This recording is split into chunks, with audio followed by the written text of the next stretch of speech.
What we have an opportunity to do here is to do something bigger than just our catchment area.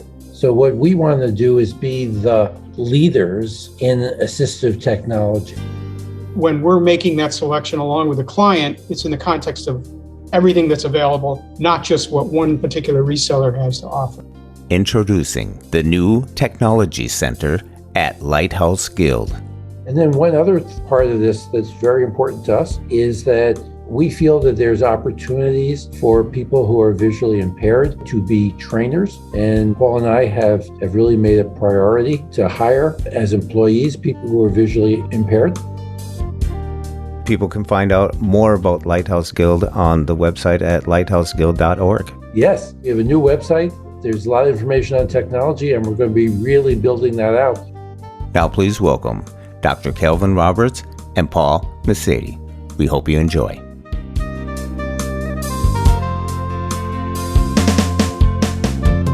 Welcome to Blind Abilities. I'm Jeff Thompson, and in the studio today, we have from Lighthouse Guild President and CEO Dr. Calvin Roberts and Chief Operating Officer Paul Misiti. And they're going to be talking about the new Technology Center and what it means for people who have visual impairments. Does it still have that new tech center smell?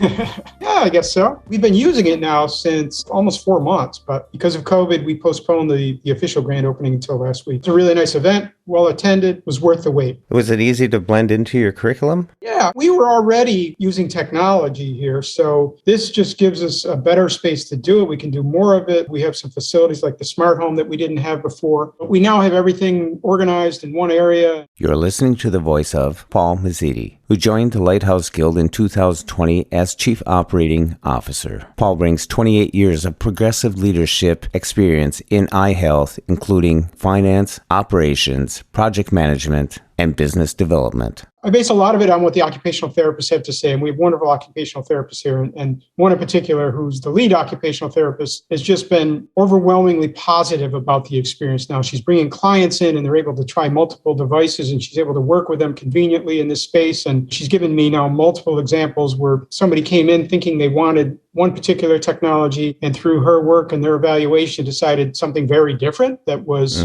more appropriate for their needs, and in many cases less complicated and less costly, which was always a factor. Yeah, that's always been a big factor. I belong to a couple foundations and stuff, and people want a gift. They went from a 4 times magnifier, and they think they need a $4,000 piece of equipment to bridge that gap. Sometimes they do. Yeah. But when you're spending $3,000-$4,000, you really want to make sure that that tool is going to be the tool. Exactly. For that person. Yeah. Yeah, exactly. Our philosophy is, I keep saying we're indifferent to what that solution is, the technology solution, as long as it meets the client's needs. And one of the examples she just gave me was somebody came in thinking they wanted a text-to-speech device, a wearable device, a $3,500, $4,000 kind of a device. And with her work, she went through his needs and tried a few different devices. They ended up deciding a free phone app was really what he needed because he had minimal reading needs and he wanted to be able to identify currency. And that was,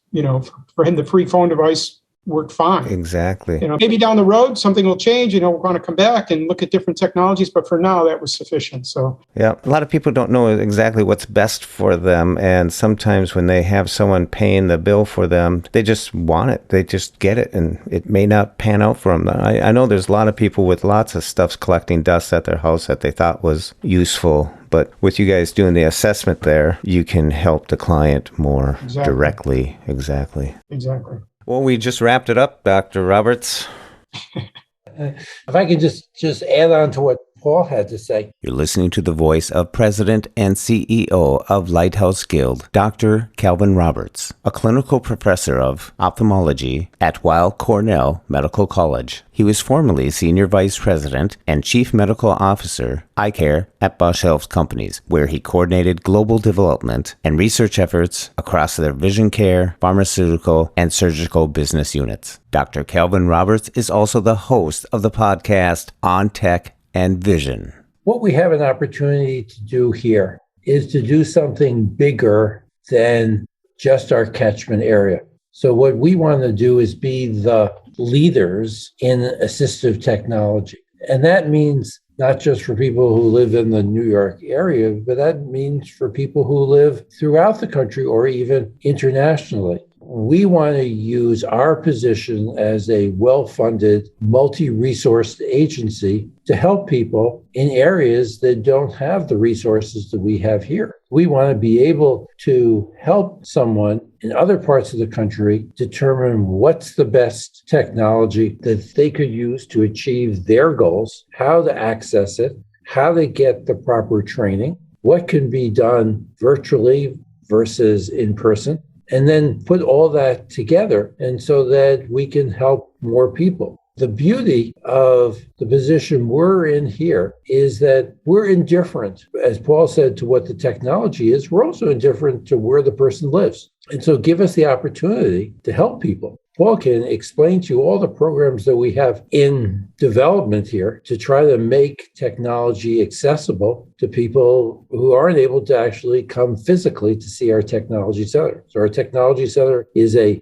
physical place, but it's also a virtual space. That is so true. We have an active program right now in research that, to Dr. Roberts' point, will not only benefit those people who come to our building here in New York, but people everywhere. So what we're doing, we were approached by developers who wanted to partner with us. And I would always say, well, first thing we need to do is try out the technology for ourselves to make sure we're comfortable with it. And there were a couple of instances where, frankly, we were not comfortable with it at all. We thought, well, we really owe it to our clients to understand technology before we start recommending. It just gave us pause. There were a couple of these instances. We have an active research program now where we're evaluating using evidence-based independent evaluations of technology. And we're going to basically take a consumer reports kind of an approach with it and rate these technologies based on different tasks and make that information available to everyone. Publish it so that others can see it as well and benefit from it. To Cal's point, if organizations don't have the resources to do this work for themselves, they can benefit from our work. Another part of that program is to develop an algorithm that would suggest a specific technology. So we're using, obviously, the inputs from the client themselves and what their needs are, what their visual condition is, what their goals are, because that's very important to us, along with all these inputs on the technologies that we've evaluated. And ultimately, we're developing an algorithm that would then, you put all this in, the output is a recommendation for that individual on a specific kind of technology. Again, it would benefit us, but it could benefit others everywhere. And the other thing has to do with training.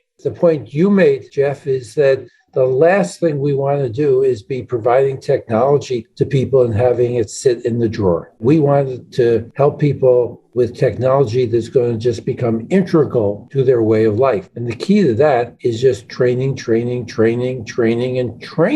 And so some of that training has to be done in person, but I think what we're finding more and more is that less and less has to be in person, and that we can have training modules for various technologies on our website and then be able to refer people there, and that people can take lessons at their own time from home and then be able to learn more and more about how to use these technologies so that it just becomes part and parcel of their daily life. This also seems like a perfect environment for developers to beta test as they're trying to develop something, so they don't develop something that just sits on the shelf themselves.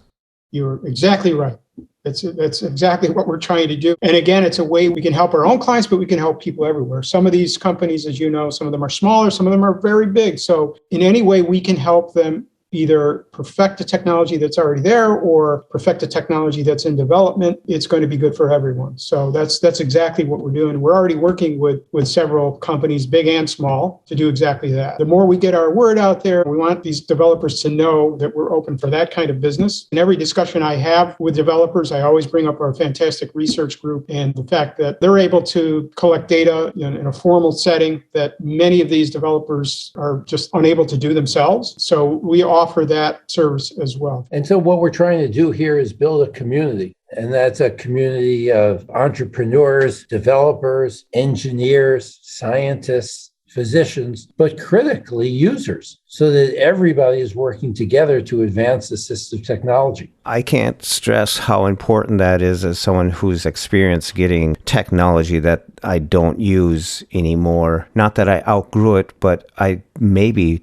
did not really need it. I didn't need, at one point, I didn't need a 40-cell braille, but I got one because that's what I thought I needed. Mm-hmm. There's so many other things, such as CCTVs, the magnitude that you can get up to, $4,000 for them. Or is it something that as little as someone uses it, like a free app, like you mentioned, Paul? The tools are out there, or they're being developed. But knowing, just like when someone buys a car, they test drive it, they kick it around a little bit. Your place right now gives them the opportunity to experience it so they can make a more educated decision on which tool fits them. Absolutely. And historically, someone would come across one of these technologies and they'd contact the developer or a reseller. They'd get a demonstration possibly, and I would say most certainly some kind of a sales pitch. Mm-hmm. The beauty about what we're doing here is not only our indifference to the solution, but the fact that we're carrying a broad spectrum of technologies, not just what one company has or one reseller has, but we're trying to get everything that's meaningful to people who are visually impaired. So when we're making that selection along with the client, it's in the context of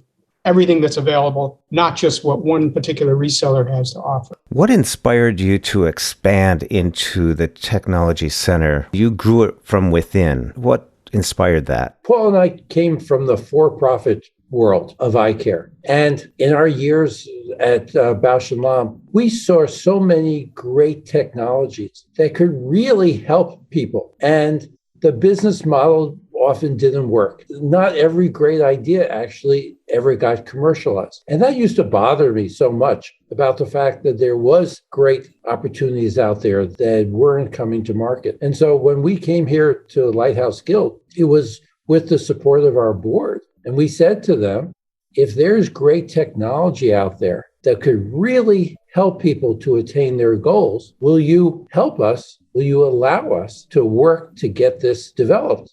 And they said yes.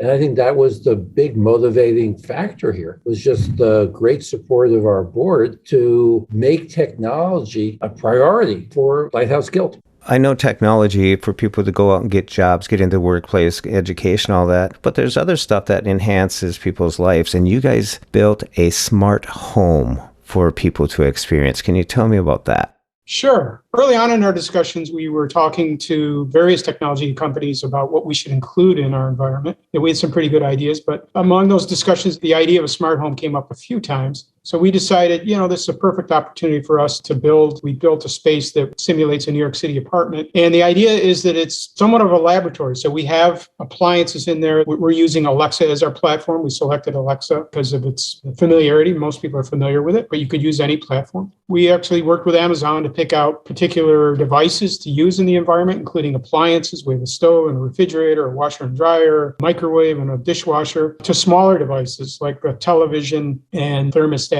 and lights and those kinds of things. Part of it is for us to learn, but really the bigger reason for doing it is to show clients the possibilities of what they can do in their own homes and then help them do that. We've installed all this equipment. We've been bringing people through. There's a lot more I think we can do in this environment, including giving feedback to the developers, which is one of the things that we've been doing. We're finding, much like other assistive technologies, some of these technologies are not perfect yet. I was a little naive thinking that because these are big companies involved in this, that they're going to be plug and play, right? You have the Amazons of the world and large companies like LG, Samsung, very large companies. You would think you turn these things on, you make the connection to Alexa and they're going to work perfectly. It turns out they don't. It also turns out that many of the developers are eager to get the feedback about where the problems are. So I think it's both a laboratory and a way for us to show people how they can do this in their own homes. Yeah.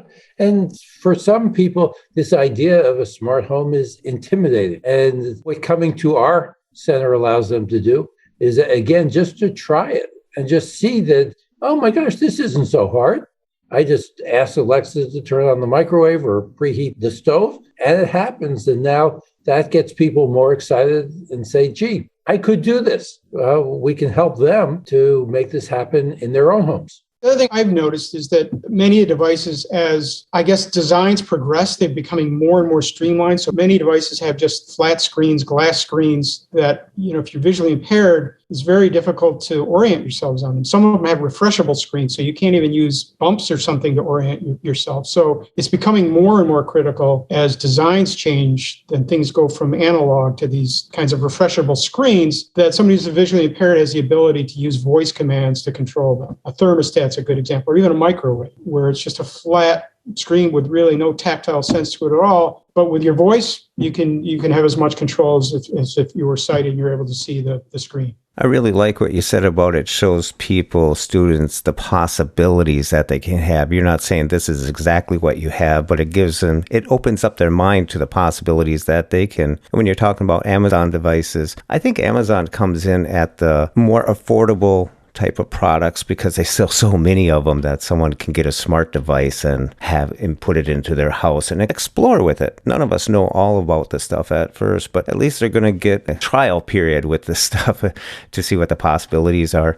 Now, I read the Lighthouse Guild has over 5,000 people coming through a year. That's huge. That is, and that's because we are a health-based model, which means that not only do we provide vision-related services, but we provide health-related services. Because as you know, so many of the medical conditions cause vision impairment. Obviously, diabetes is number one there. And that all the studies show that the better controlled is your diabetes, the more likely you are to retain your vision. And obviously, vice versa, that if your diabetes is not well controlled, the odds are that your vision is going to suffer. And so therefore, we want to help people with the medical side of their health, as well as just the vision side. And recognizing that as hard as it is for someone to give themselves an injection of insulin every day, try doing it when you can't see. And so there are specific talents and training that's required for the medical management of people who are visually impaired. And so that we want to be the leader there also in terms of the endocrinology, the cardiology, of course, podiatry is a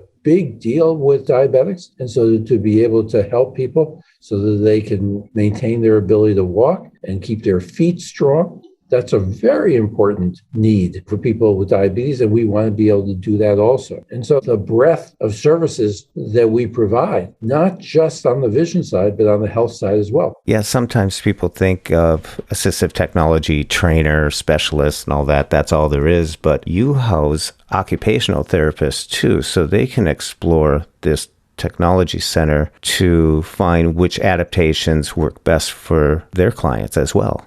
One of the other things that's important to us is the multi-generational aspect of what we're trying to do. So many of the people that we care for who are visually impaired are older, and we want to get young people involved in helping them. And so that we have some new programs that we're working on to get younger people involved in training older people on technology. As we all know, younger people grew up with technology. They're much more comfortable with it than older people are. So let them use their knowledge and their facility to help other people to learn technology. So that's a big part too. So the Lighthouse Guild is for children all the way to seniors. It seems like you cover quite a vast array. You're not just locked into, transition age students. That's not it. There's more to it than... No, you're right. You're right. With all the way from children all the way to certainly seniors. And then one other part of this that's very important to us is that we feel that there's opportunities for people who are visually impaired to be trainers. And Paul and I have really made a priority to hire as employees people who are visually impaired and to give them an opportunity to work in the technology center. Well, what a perfect opportunity to have all the equipment there and find out. I taught before, and some students that come through, all of a sudden you see that student that helps the next student to build on that. Some people just have that natural teaching instinct too, and for you to see that people who are visually impaired as teachers and instructors who may better know about the technology and what it takes to use and to teach, and for people to learn the technology right within. We see that not only with our own employees who are visually impaired, but some of the people who have benefited from our services have come back. I can think one or two in particular who just come back and really provide a valuable resource by training people who are visually impaired. They themselves are visually impaired, they understand technology, and they come back and do it from their perspective, which in some respects is more valuable than any other kind of a message that you could give. Mm-hmm. So as part of this community that we're building, the Technology Center is a place you can hang out. And so a lot of the people who we serve just hang out and they're there to just help other people learn as well. Community is huge. It is, because I could teach, or someone can teach something all day long, but when a fellow student is doing something and the other one leans over and says, "What you doing?" Or they can do that, why can't I do that? So it really leads to other people wanting to do more as they're seeing others, their peers, doing it themselves. You're right. And we are seeing that. That's been one of the really nice things as we've opened up this technology centers, to see that coming to light. And we expect there to be more and more of that as we build and grow this. So you made it out to CSUN, Paul, and gave a presentation. Yeah, we're trying to make sure that we're at these kinds of meetings, again, not only to see the technologies for ourselves, but to let people know who we are and the kind of work we're doing here, and encourage them to work with us. And let people know how we can help them. Exactly. That's the beauty of it, that we're all working together, that we can help people at the same time as helping the patients that we serve. And people can find out more about Lighthouse Guild on the website at lighthouseguild.org. Thank you. Yes, we have a new website.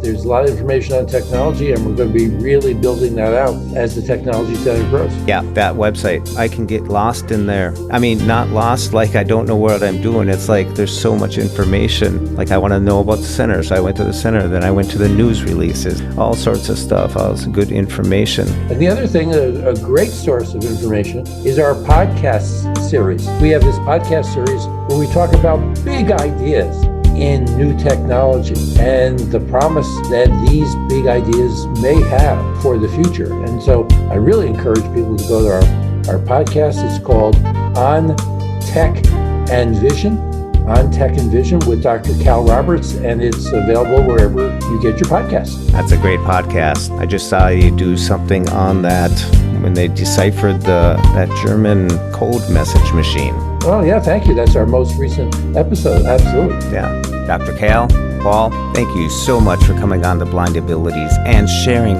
all the news about the new Technology Center at the Lighthouse Guild. And thank you both and your entire Lighthouse Guild team for all that you're doing for the blindness community. All right. Thank you, Jeff. Thank you. Always a great time talking to Dr. Calvin Roberts and Paul Misiti.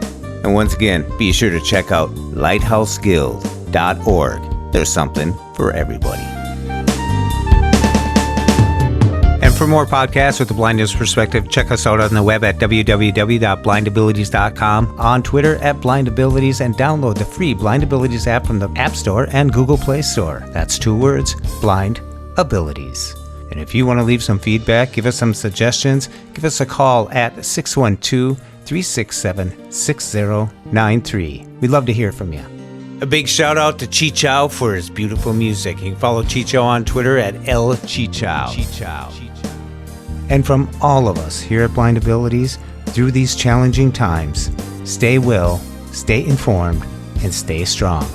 I want to thank you for listening, and until next time, bye-bye. When we share what we see through each other's eyes, we can then begin to bridge the gap between the limited expectations and the reality of blind abilities. The realities of blind abilities.